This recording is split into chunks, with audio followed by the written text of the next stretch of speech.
নেপালের রাজনীতিতে একটা বড় পরিবর্তন ঘটেছে। মাত্র ৩৫ বছর বয়সী একজন র্যাপার থেকে রাজনীতিবিদ বালেন শাহ নেপালের নতুন প্রধানমন্ত্রী হতে চলেছেন। কিন্তু বড় প্রশ্ন হচ্ছে, তিনি কি ভারত বিরোধী? আর যদি হনও, তাহলে কি ভারত নেপাল সম্পর্ক বদলে যাবে? বালেন শাহ একজন সিভিল ইঞ্জিনিয়ার এবং র্যাপার ছিলেন। তিনি ২০২২ সালে কাঠমান্ডুর মেয়র নির্বাচিত হন এবং করাপশনের এগেইনস্টে তার কঠোর অবস্থানের জন্য তিনি দ্রুত জনপ্রিয় হন। ২০২৬ সালের নির্বাচনে তার দল রাষ্ট্রীয় স্বতন্ত্র পার্টি বড় জয় পেয়েছে। ১৬৫টি আসনের মধ্যে তার দল ১২২টা আসনে জিতেছে, যেটা নেপালের রাজনীতিতে একটা বড় পরিবর্তন।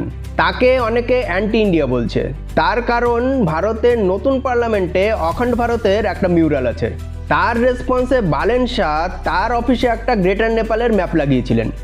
এই ম্যাপে ভারতের ইউপি, বিহার, পশ্চিমবঙ্গকে হিস্টোরিক্যালি নেপালের অংশ দেখানো হয়েছে। ২০২৩ সালে তিনি একটা ইন্ডিয়ান সিনেমা যার নাম আদিপুরুষ, সেটা কাঠমান্ডুতে ব্যান করে দেন। কারণ ওই সিনেমাতে বলা হয়েছিল যে সীতা ভারতের মেয়ে, কিন্তু নেপাল মনে করে সীতার জন্ম হয়েছে জনকপুরে, যেটা নেপালে। তাছাড়া ২০২৫-এ তিনি ভারত, চীন এবং আমেরিকাকে গালি দিয়ে একটা পোস্ট করেন, যদিও পরে সেটা ডিলিট করে দেন, কিন্তু এটা নিয়ে একটা কন্ট্রোভার্সি তৈরি হয়।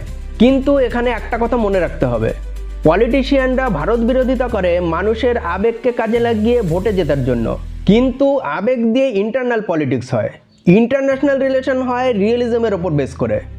আর রিয়েলিটি হলো এটা যে নেপালের প্রায় 70% ট্রেড অ্যান্ড কমার্স ভারতের সাথে। অধিকাংশ জ্বালানি এবং পণ্য ভারত থেকেই যায়। India Nepal open border share করে, মানে দুই দেশের মধ্যে ভিসা ছাড়া যাতায়াত করা যায়। ২০১৫ সালে মাধেসি প্রোটেস্টের সময় বর্ডার বন্ধ হয়ে গেলে নেপালে জ্বালানি সংকট দেখা দেয়, হাসপাতালে ওষুধ ছিল না, ইকোনমিক ক্রাইসিস তৈরি হয়। তাই বাস্তবিকতা এটাই যে নেপালের কোনো সরকারের পক্ষেই ভারতকে কমপ্লিটলি ইগনোর করা পসিবল নয়।